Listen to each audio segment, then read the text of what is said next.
মতো বাসমতি রাইস ভালো করে ধুয়ে নিয়েছি। ফুটন্ত জলে এবার বাসমতি রাইসটা অ্যাড করে দিচ্ছি।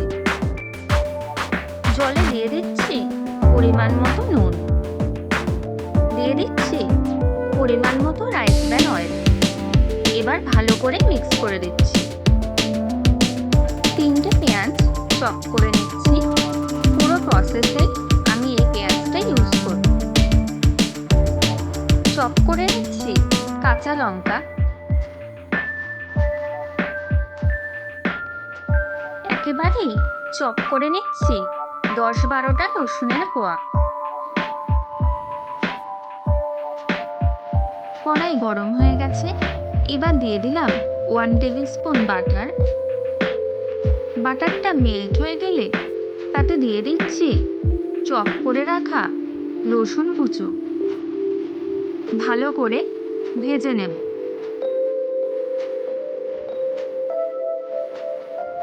রসুনটা ভাজা হয়ে গেছে, এবার এর মধ্যে দিয়ে দিচ্ছি কুচো করা পেঁয়াজ ও কাঁচা লঙ্কা।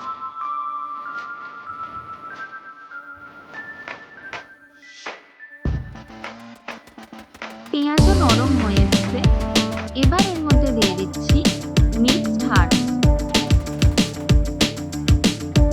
সবকিছু ভালো করে মিশিয়ে নেব। চালে আগেই নুন দিয়েছিলাম, তাই সেই বুঝে এখানে নুন আর সুগার কিউব অ্যাড করছি। রাইসটা অ্যাড করে দিচ্ছি, যেটা 80% ডান অবস্থায় আমি নামিয়ে নিয়েছিলাম। রাইসটা 5 মিনিট মতো ঢেকে আমি জাস্ট হতে দিলাম। এবার রাইসটা নামিয়ে নেব। এই দেখুন আমাদের রাইসটা রেডি হয়ে গেছে। এবার রাইসটা একটা ছোট বাটিতে তুলে নিচ্ছি, এই বাটির শেপ দেওয়ার জন্য।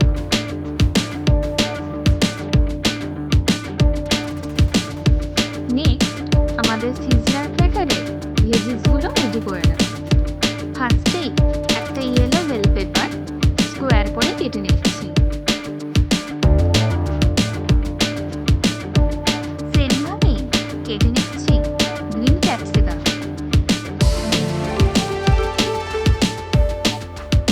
নেক্সট কয়েকটা বেবি কর্ন আমি এইভাবে কেটে নিচ্ছি।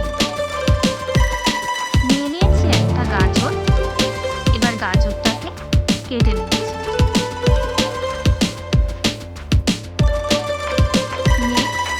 কেটে নিচ্ছি কয়েকটা বিন।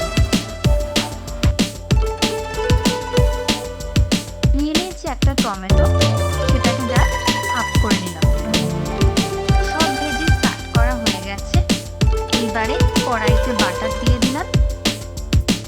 তারপর সব কটা ভেজিস একসাথে দিয়ে দিলাম। আমি এর সাথে পেঁয়াজও দিয়ে দিয়েছি। ভেজিসগুলো আমি জাস্ট বাটারে সফট করে দিয়েছি। অ্যাড করে দিলাম মিক্সড হার্বস। ভালো করে মিক্স করে নিচ্ছি। এরই ফাঁকে আমি সিজলার প্লেটটা একটু গরম করতে বসিয়ে দিয়েছি। ভেজিসে দিয়ে দিলাম পরিমাণ মতো নুন। এবার এক সাইডে বাটার দিয়ে আমি 2টো টমেটোর পিস রেখে দিলাম।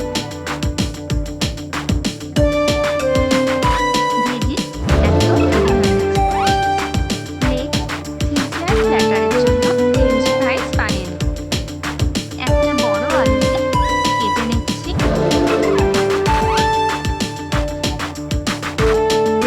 আলু কাটা হয়ে যাওয়ার পর ফ্রিজের ঠান্ডা জলে আলুগুলোকে ভিজিয়ে দিলাম।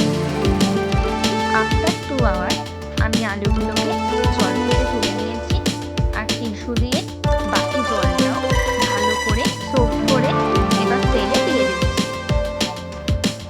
মিডিয়াম ফ্লেমে এবার আলুগুলো ভাজতে থাকবো। নুন দেবো না, যতক্ষণ না ক্রিস্পি হচ্ছে ততক্ষণ কিন্তু আলুগুলো ভাজবো।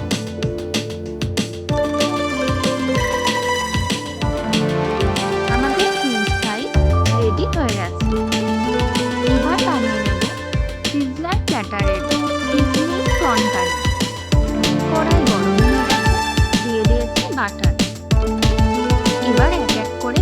প্রনগুলো দিয়ে দিচ্ছি। পরে শুধু নুন মাখিয়েছিলাম, হলুদ মাখাই।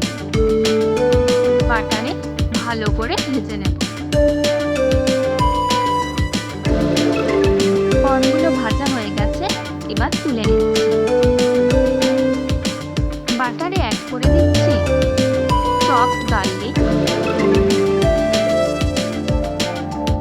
এবার অ্যাড করে দিচ্ছি চপড অনিয়ন ও গ্রিন চিলি। সব কিছু ভালো করে কষিয়ে নেব। এবার দিয়ে দিচ্ছি 1 টেবিল স্পুন মতো গার্লিক জিঞ্জার পেস্ট।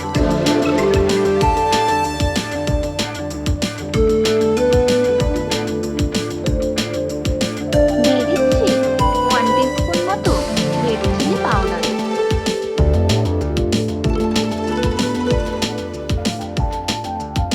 দিয়ে দিচ্ছি 1 টেবিল স্পুন মতো টমেটো সস।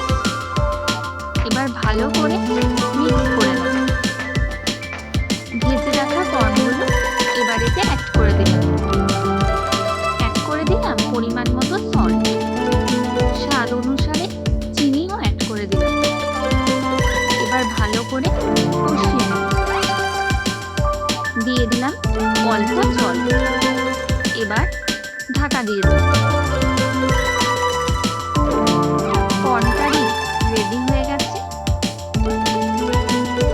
নেক্সট কাজ হলো বাঁধাকপির পাতাগুলোকে ছাড়িয়ে নেওয়া। এই দেখুন, আমি বাঁধাকপির পাতা এক এক করে ছাড়িয়ে নিচ্ছি।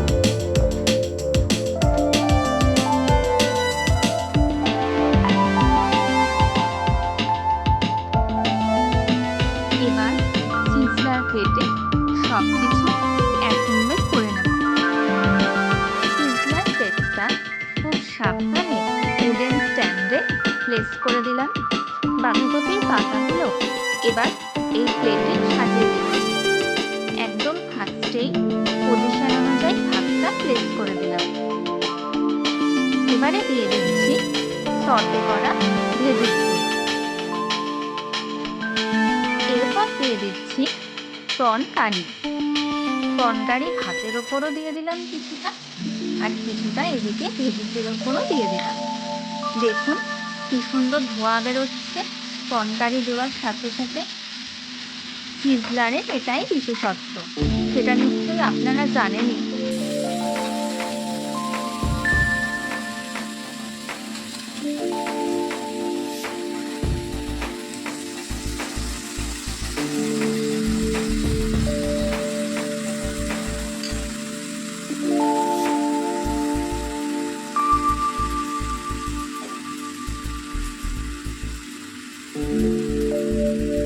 এবারে অ্যাড করে দিচ্ছি ফ্রেঞ্চ ফ্রাইজ।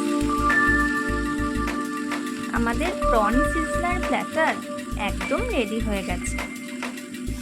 রেসিপিটি ভালো লাগলে অবশ্যই লাইক, শেয়ার ও সাবস্ক্রাইব করে দেবেন।